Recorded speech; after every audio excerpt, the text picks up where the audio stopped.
السلام علیکم ورحمۃ اللہ وبرکاتہ۔ عزیز طلباء، اللہ کی ذات سے امید ہے آپ سب خیر و عافیت سے ہوں گے۔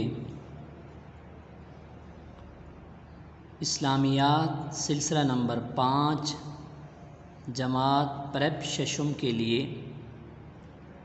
ہم نے پچھلے ہفتے میں حدیث کے بارے میں پڑھا تھا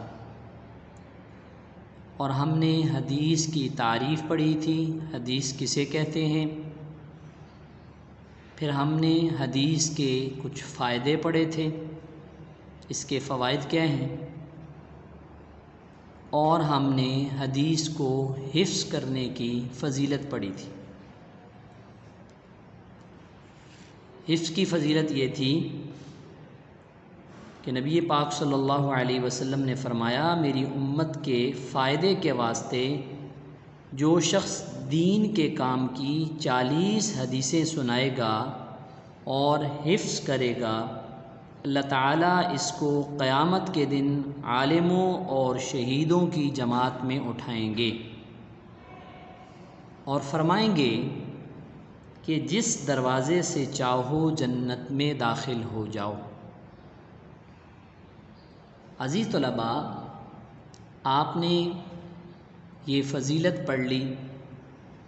اب یہ فضیلت پڑھنے کے بعد یقیناً ہم میں سے ہر ایک کی یہ خواہش اور چاہت ہے کہ ہم قیامت والے دن علماء اور شہیدوں کی جماعت میں سے اٹھیں اور جنت کے دروازوں میں سے اپنی مرضی کے مطابق جس سے چاہیں ہم داخل ہو جائیں۔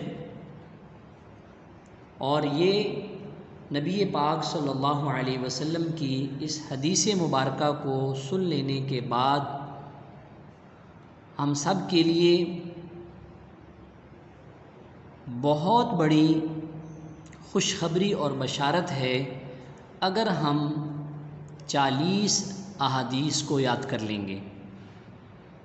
آج سے ہم ان احادیث کا آغاز کریں گے۔ چھوٹی چھوٹی احادیث ہیں جو آئندہ دنوں کے اندر ہم نے یاد کرنی ہے۔ سب سے پہلے صفحہ نمبر 26 سے ان احادیث کا آغاز ہوگا۔ عزیز طلباء، جو آج ہم احادیث پڑھیں گے تقریباً 11 حدیثیں پڑھیں گے۔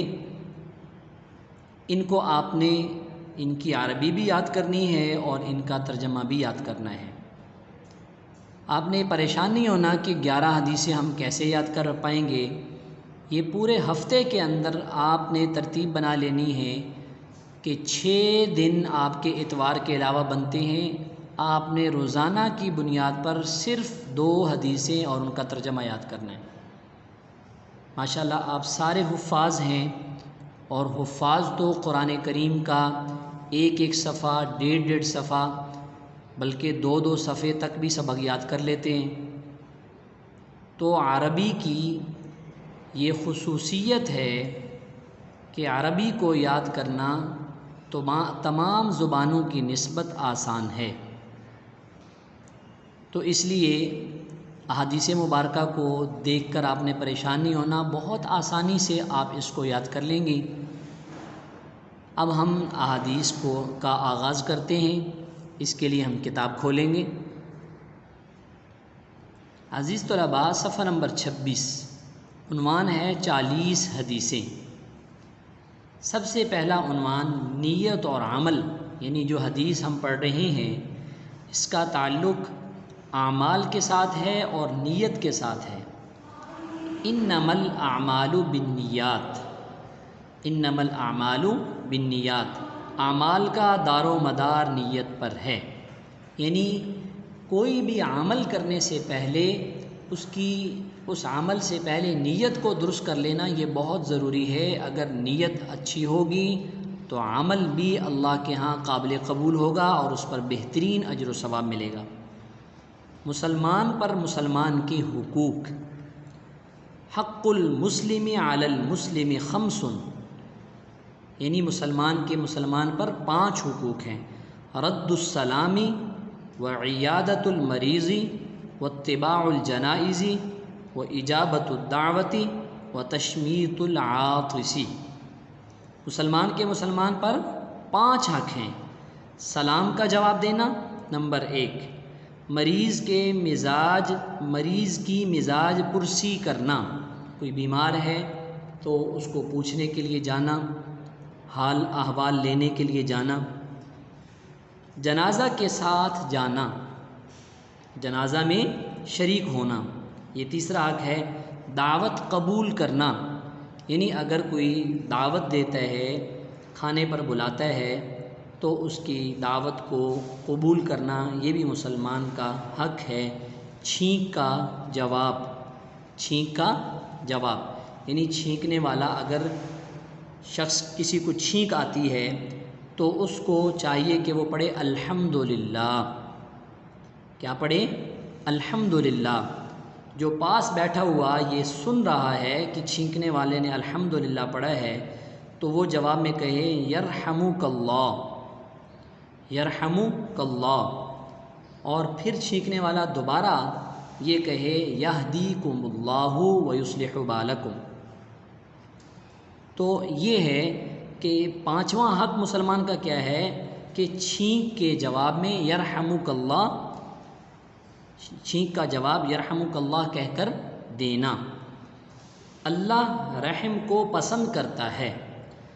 لا یرحم اللہ من لا یرحم الناس، لا یرحم اللہ من لا یرحم الناس، اللہ تعالیٰ اس شخص پر رحم نہیں کرتا جو لوگوں پر رحم نہ کرے۔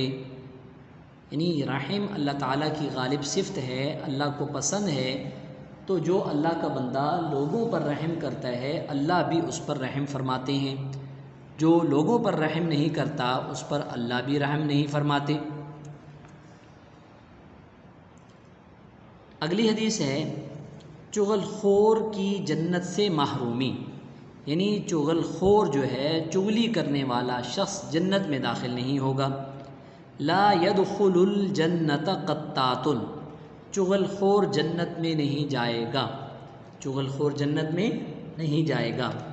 رشتہ داروں سے قطع تعلق کا وبال، یعنی اس کی کیا وعید ہے، اس کا کیا نقصان ہے، رشتہ داروں سے تعلق توڑنے کی کیا وعید ہے۔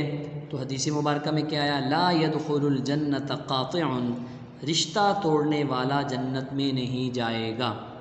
لا يدخل الجنت قاطع، تعلقات توڑنے والا، رشتہ داری ختم کرنے والا، بول چال ختم کرنے والا، فرمایا وہ جنت میں داخل نہیں ہوگا۔ اگلی حدیث ہے ظلم و زیادتی کا انجام۔ الظلم ظلمات یوم القیامہ، ظلم قیامت کے روز اندھیروں کی صورت میں ہوگا، ظلم قیامت کے روز اندھیروں کی صورت میں ہوگا۔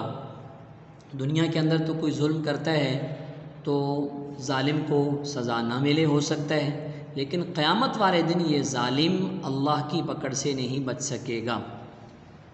ٹخنوں کے نیچے شلوار مردوں کے لیے، ما اسفل من الکعبین من الازار فی النار، ما اسفل من الکعبین من الازار فی النار، ٹخنوں کا جو حصہ شلوار کے نیچے رہے گا، ٹخنوں کا جو حصہ شلوار کے نیچے رہے گا وہ جہنم میں جائے گا۔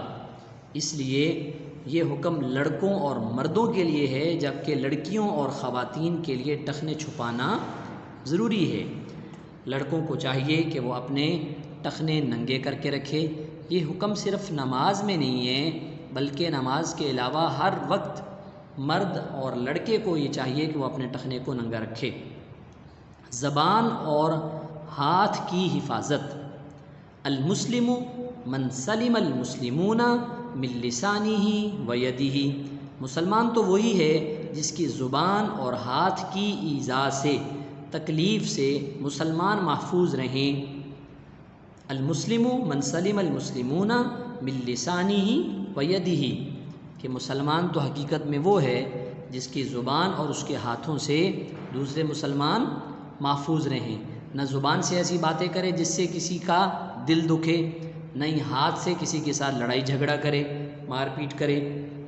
نرمی اختیار کرنا، من یحرم الرفق یحرم الخیر کلہ، من یحرم الرفق یحرم الخیر کلہ، جو شخص نرم عادت سے محروم رہا، یعنی نرم اس کے اخلاق اچھے نہیں ہیں اور اس کی طبیعت میں نرمی نہیں ہے بلکہ سختی ہے، وہ ساری بھلائی سے محروم رہا، اس کو خیر اور بھلائی نہیں ملے گی۔ جو سخت مزاج آدمی ہے، نرمی جو ہے یہ اللہ کو پسند ہے۔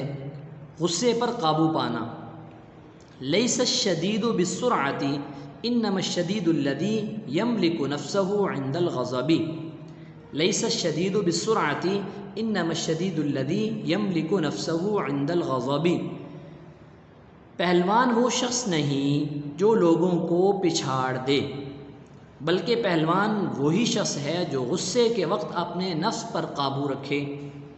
یعنی طاقتور اور پہلوان وہ نہیں ہے کہ جو غصے کے اندر یا اپنے مد مقابل میں جس کے ساتھ لڑائی ہو رہی ہے اس کو ہرا دے، اس کو پچھاڑ دے۔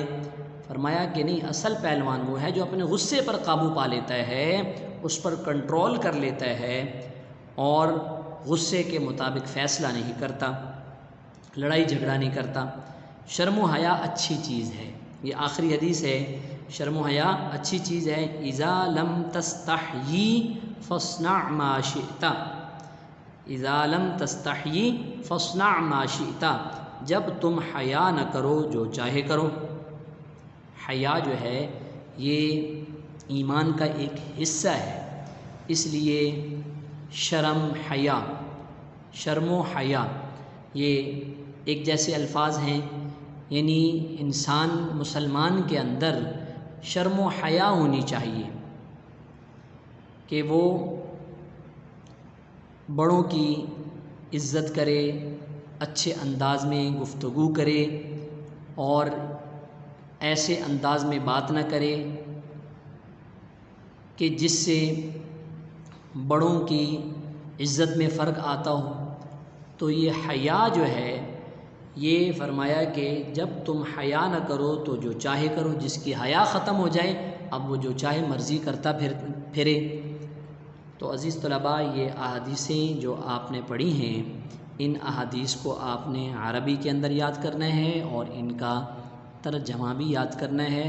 ترتیب میں نے آپ کو بتا دی ہے کہ آپ روزانہ 2 حدیثیں یاد کریں گے تو بہت آسانی کے ساتھ آپ کی یہ 6 دنوں کے اندر حدیثیں اچھے انداز میں یاد ہو جائیں گی۔ اللہ آپ کا حامی و ناصر ہو۔ السلام علیکم ورحمۃ اللہ وبرکاتہ۔